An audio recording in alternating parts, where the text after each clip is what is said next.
সবাই অনেক ভালো আছেন। তবে আমার এই ছোটখাটো ভিডিও সাথে অনেক ভালো লাগে। তবে আজকে আমরা তৈরি করব কি জানো?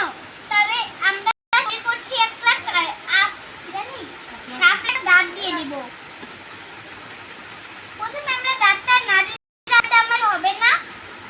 দিয়ে আমরা এই দিক থেকে এরকম করে নিয়ে এইখানটা পুরো এইখানটা দিয়ে আবার এইখানটা দিয়ে দিব।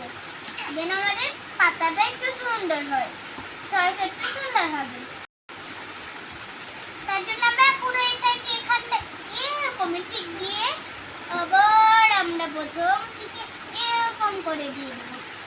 পুরো উল্টার মতন এই পাশের মতন আমাদের দেওয়া হবে। নাহলে এখন আমার হয়নি আঁকা।